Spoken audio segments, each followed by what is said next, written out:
Hi, I'm Jennifer Howard with the Archive of American Television. Today is May 7th, 2004, and it is my great pleasure to be interviewing Esther Shapiro in Beverly Hills, California.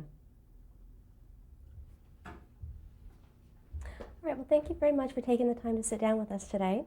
We'd like to begin with the interview, taking about 10 minutes to talk about your early years and influences. Okay. And our first question is, what was your name at birth? Esther, June Mayesh, Mayesh. Did you have any nicknames? Um, well, over the years I did, but not when I was very young. When were you born? Where? When? When? 1933, June 6th, And where? in Brooklyn, New York. Is that where you grew up? No, I grew up in Los Angeles. My parents came out here before I was a year old. What was your mother's name? Flora, Flora. What did she do? She was a housewife, but she was she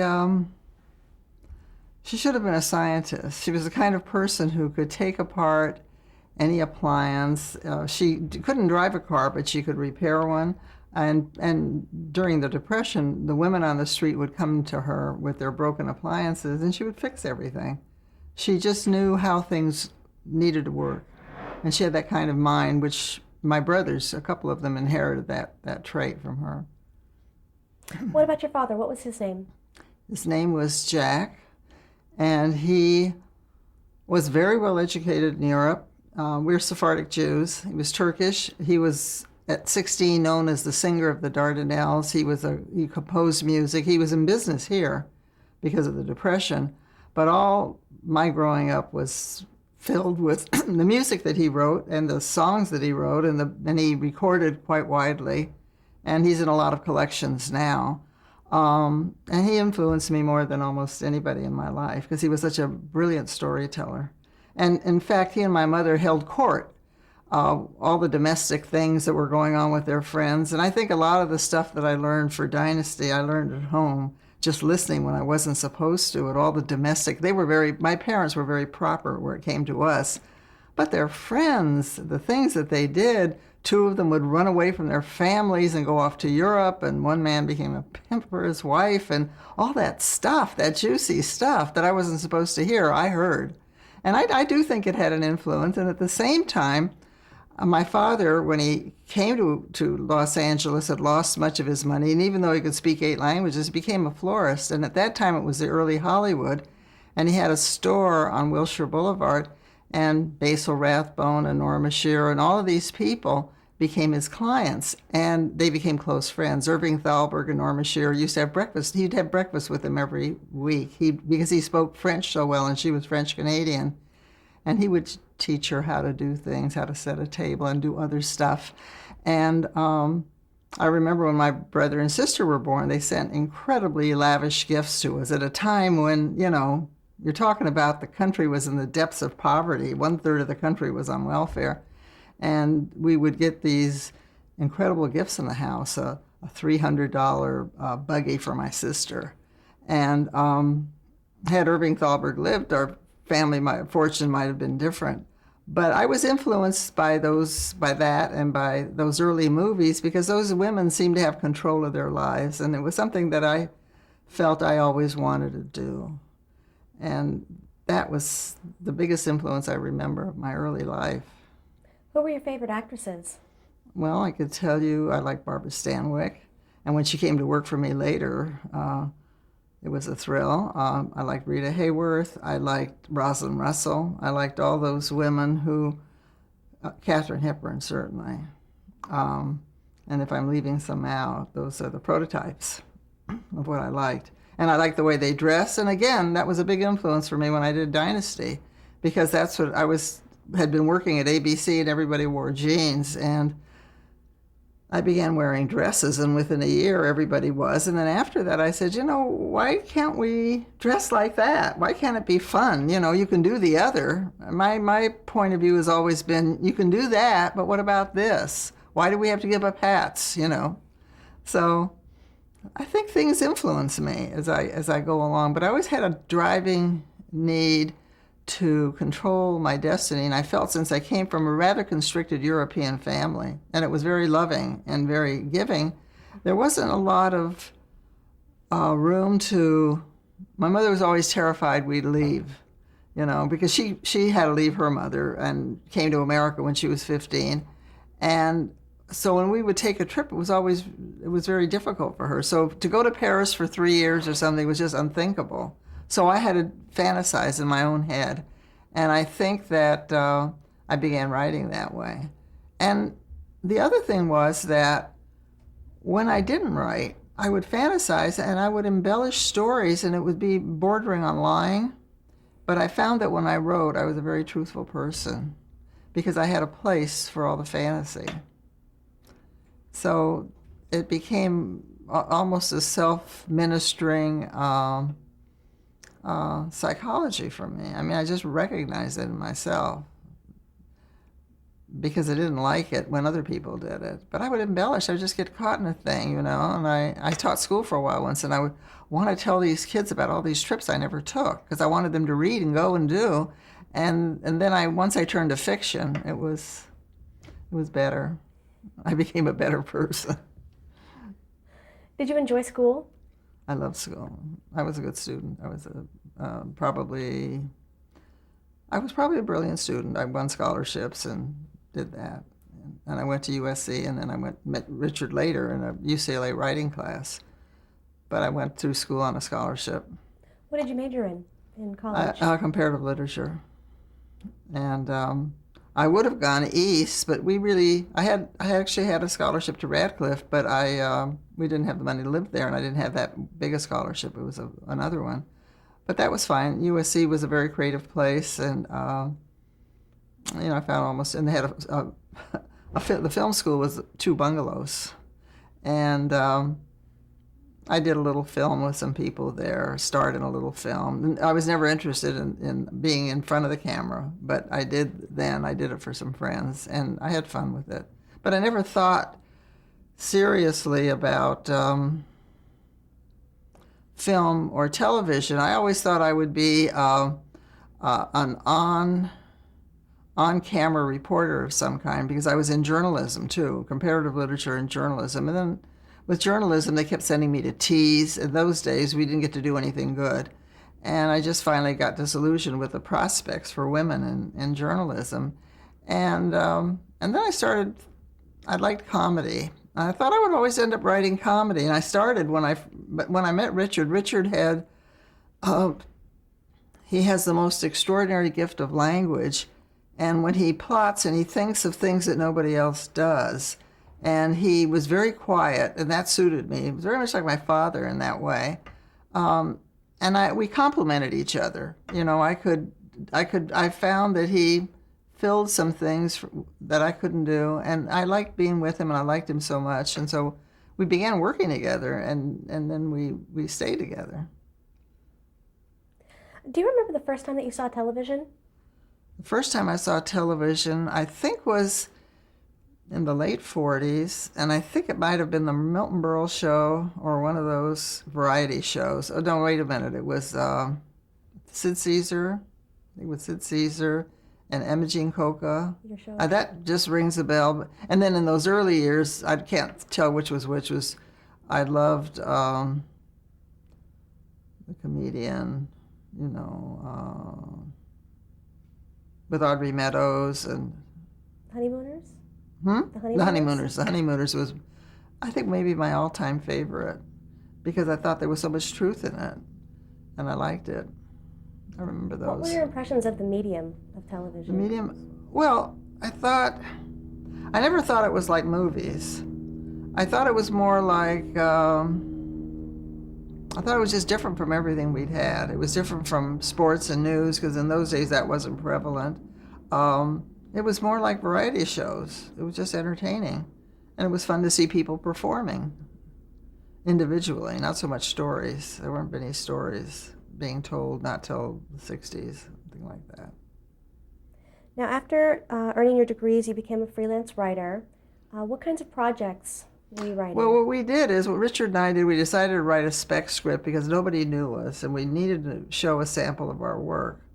So we wrote this Western script that he called Elegy for a Gunman, which later turned into, was the story of Tom Horn, and it wasn't something that got produced, but it was really picked out of 7,000 scripts to get us the job on Manhunt. That's how they found us and gave us that job. And we met the man who created Star Trek was in the next office, and we got to know him a little bit. And Gene Roddenberry?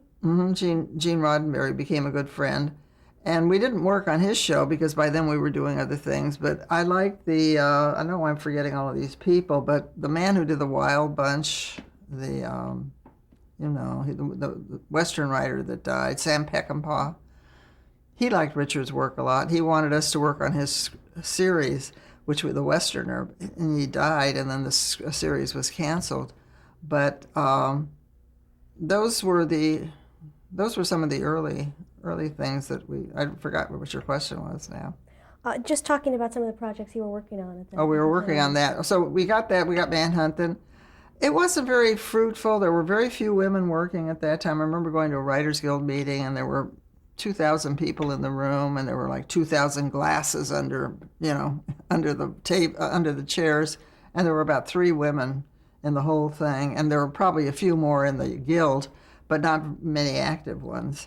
And there wasn't that much interesting being done in the 60s from a female point of view, and so we just did a few things. I think we also did Tarzan, or Richard did Tarzan. He did a few of those. I'm not sure I wrote with him. I might have been involved, but he did some of those different kinds of shows, but they were never very challenging or very much. And so we decided to do, our agent said you can make a lot of money doing a soap opera, and then you can kind of try to do your own work. So we got onto Love of Life, and it was very hard. Well, let's not get quite there Okay. yet. You brought up what it was like to be a woman writer at the time. Did you find that it helped your career to be partnered with a male writer? I don't think that there was prejudice in that way, but I thought it just helped me personally because it gave me more of a sense of confidence, which I didn't have until later. It really wasn't until I think I lost my parents, both of them, within a 10-month period, that the major turn in my personality, and I was able to have a kind of confidence. I was very cocky, I was also very feeling that I could do anything, even in school. I mean, my friends, when we went to a class reunion a couple of years ago, and I got the prize for looking the most like I did in high school, but my friends all said, we remember how you would tell us how you have to walk to be a success, and you would pick up a cigarette, which you never smoked, but you would show us what you had to do to get ahead in life. And I had all these crazy things in my head of what you had to do to advance yourself. But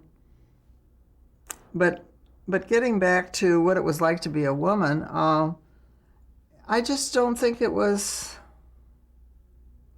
I don't know that it was prejudice. I just didn't think that there were enough women to make a sense of it. And also, I think women were at that time going through their own liberation. They were burning bras. They were beginning to march. There were abortion issues. There were the 60s, all the early 60s, because it was after the Eisenhower era.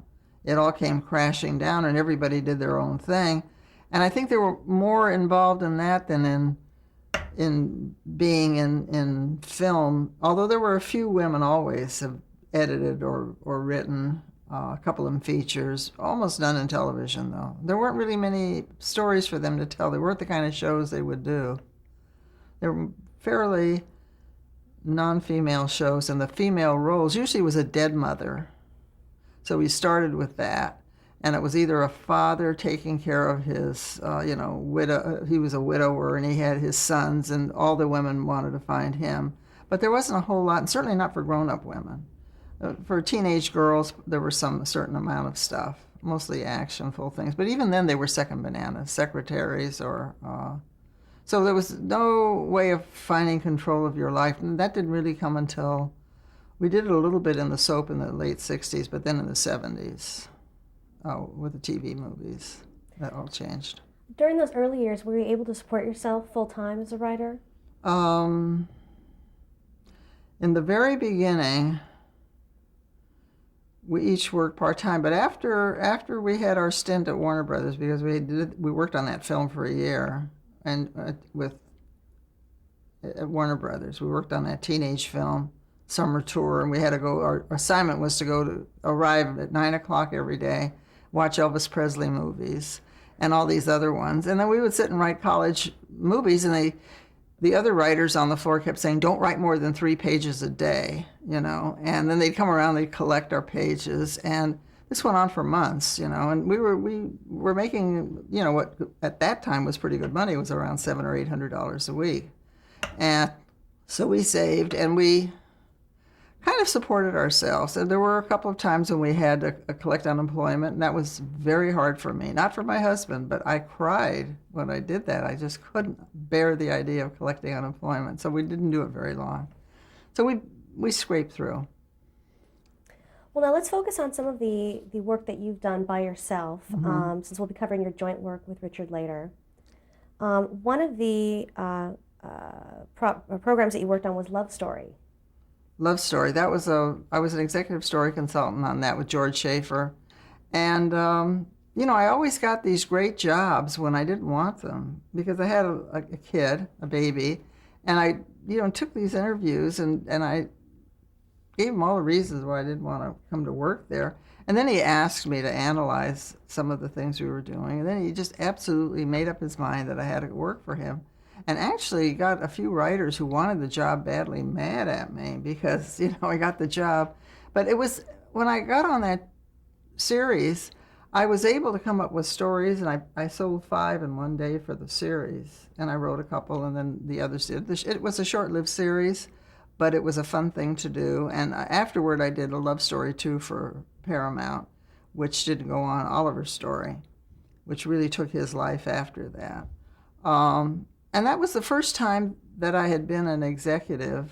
And I remember when I went to Paramount the first time, and they took me up to my office, and it was a really nice office, and I looked at the thing, and I started to put my stuff down, and they said, no, this is your secretary's office. And then I had this gigantic office over that bridge there, and a huge bathroom and the whole thing. It was kind of overwhelming, But I stayed on that job, and the network actually, and off the confidence of doing that, I was able to pitch on my own a few movies, TV movies.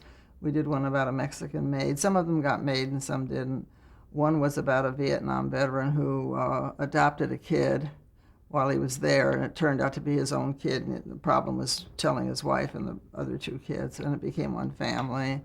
And I don't know, I just began thinking of those kinds of things. And often I was the story person for the 2 of us. Even though Richard has a unique imagination, I have kind of a more common touch, Well, now back to Love Story, you mentioned working with George Schaefer.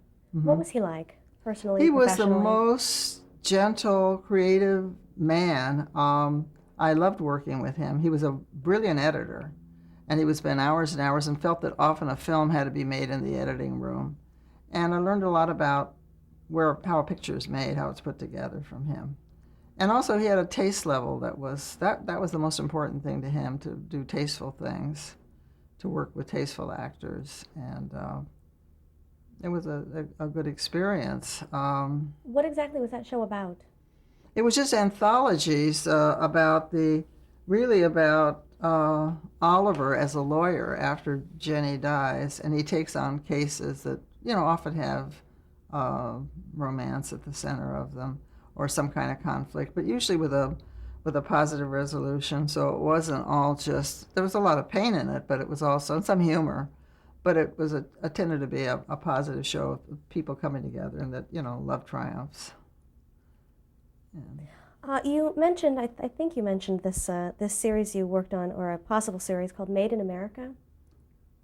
Oh, Made in America it wasn't a series, it was a TV show about a Latina, based on the experiences I had with a Latina maid that I had. And we told the story from her point of view. A few of my friends who were, big ACLU liberals were sitting around one night, and they're very snotty about how they'd let their maid go before Christmas and didn't give her Christmas pay. And I was kind of annoyed about that. So I thought it would be fun, and because Spanish was one of my early languages, I didn't speak English until I was 5. Um, I wanted to do that story of what it was like to be a girl, and we wrote it for Universal, and it took all of her experiences. And she had a cousin who was a fighter whom she liked, and she used to fantasize about having a white maid who would take care of her, and she had all of these things in it. And she would go on Saturday afternoon to the theater and see those old Spanish movies. It's way ahead of its time. And I remember that I tried, Universal loved the movie. They were close to NBC, and that's who we did it for. And at that time, there was Stanley Robertson, who was a black man, was the head of the network. And I remember everybody said okay to the movie, except he said, tacos don't get numbers. And so they turned it down, and I never forgot that. And it was a few years ago that I did a movie that I have out on DVD now, another Latino movie called Living the Life, about 2 Latino girls who aren't maids, who were just part of a gang. But the experience stayed with me, and I thought that was so prejudicial. I mean, there weren't 39 million Latinos, but everybody had a maid, and everybody could have related to the experience, and it was a good script. In the mid-'70s, your family moved to Europe. Yes. What was that about? Why did you move there? Well, we thought we would go and we would just write. My husband was working on a book then too, and we just wanted to expand our horizons a little bit. And I had lost both of my parents within an 8-month period, and I'd been through the whole love story thing, and we kind of wanted a change. So we went to Europe, and we were there maybe 6-8 months, maybe longer. They had a deal at that time that you could fly to the furthest point, you'd pay $10,000, and you could stop as many times as you want on the way back. So we went to Turkey, which is where my father was from. We went to Italy, went to Rhodes, went to Greece. We wanted to stay in Mallorca, but they're not friendly to people. I went to Robert Graves, who was one of my heroes. I saw his house. But they don't like you to live there. They just want you to stay in hotels. So we went back to London, where we had friends, Dan Tanna, who owns the restaurant here, and we stayed with them for a few weeks. And my daughters went to school. They went to Queens College, my older one. The younger one didn't like English schools. So I taught her every day, and then I took her to every art gallery, and she learned a lot in museums and all of that. So that was a fulfilling experience. So we came back, and real estate had boomed in the meantime, and we didn't have a lot of money. I think we had $30,000. We didn't know what to do, and we decided we better buy a house fast in Beverly Hills so our kids could go to school, and then get the money out, because it was going up 20% a month almost. So my friend Lynn Hill was working at ABC, and they wanted Richard and me to write a series about the 60s, a mini-series, a 12-hour. And we didn't have an office, so ABC said, well, why don't you come up here? We'll give you offices. It's like going to the enemy. So we went up there, and we had to go to work every day, and we would do it. And I had a lot of friends who needed script doctoring in the movie business or other, so they'd come up and they'd see me. And Brandon Stoddard observed this, and Lynn Hill said to me, you could get a job here. I said, why would I want a job at a network? And he said, well, Brandon Stoddard really wants to meet you. So I went to him again to tell him I had 2 kids, and I really needed to be home. One of them was 4 or 5. No, she was a little bit older than that. She was about 7. And he said, well, we could manage that. I said, no, but I have to go home at 3 or 3:30. I can't, even though Richard's at home. He said, no, that's okay. You can come in early. I mean, I never went home that early. Anyway, he said, look, you don't have to sign a contract. We have $100 million to start the miniseries department. I really don't have anybody who can do this. Will you do it? And so I said, well, okay, I'll try it. And so I stayed for almost 3 years, and we did some great miniseries, helped ABC tremendously. I think we got 39 Emmys, but we did Winds of War, and I had much of War and Remembrance done, and Ike, and Pearl, and East of Eden. And I think out of the all-time I had 8 of the top 10. I mean, were ones that I had kind of shepherded. Masada, What which one? happened to the project you were originally working on there with Richard, the With the 60s? Dreamers. Actually, we ended up doing that at NBC later. They didn't do it then because at that point they weren't gonna. They decided not to do the '60s. They tested the '60s. It had nothing to do with the project. And we'd done the whole Bible, and I just gave it to Brandon Tartikoff later, and he bought it, and then we did a 2-hour movie with a lot of cast, Eric LaSalle and Lindsay, a lot Jane Krakowski. It's got a ranch show. All these people were in it, but so then I was there, and I also did Friendly Fire, some of the special movies that they did. Well, we'll go through each of those individually. What? We'll go through each Okay. of some of the movies that you did there. Because you took a management job, had you given up on being a professional writer? No, but I was taking a little bit of a break. Sometimes I would help Richard. Richard was doing some spec scripts on features. He didn't love writing television that much. And when we had done the soap opera, which we've skipped over, um, he doesn't like to write a show without an ending, so that he doesn't mind doing the 2-hour movies, but if he was going to do a movie, he'd just soon do a theatrical. So he'd written several scripts that some mostly didn't get made, but basically he's always wanted to write novels.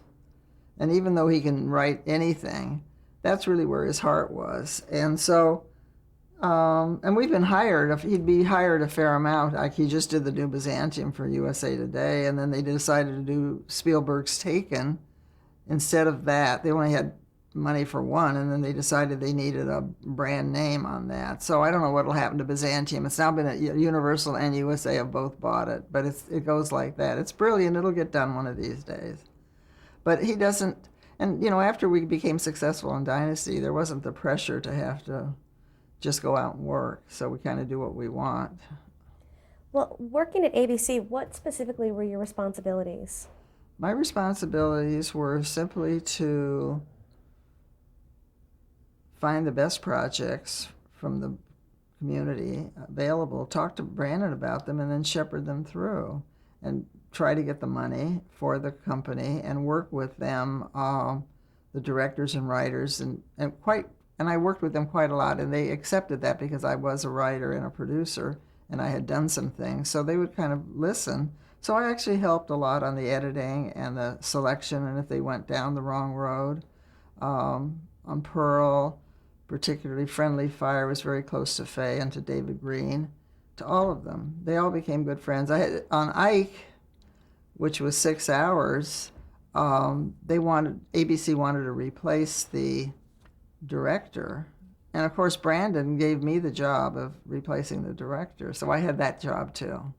When anybody had to be fired, and I had a reputation at ABC of taking people to lunch the day after I fired them, but I always would try to place them in a different place. I had to take 2 young African American writers off Roots, and I fired them. And I took them to lunch, and they wanted to know why I fired them. I said, you don't know anything about your own culture, and I have to have, somebody else who really does know it better. And I got them on another show, and it worked out okay. Well, let's stop right there and change the tape.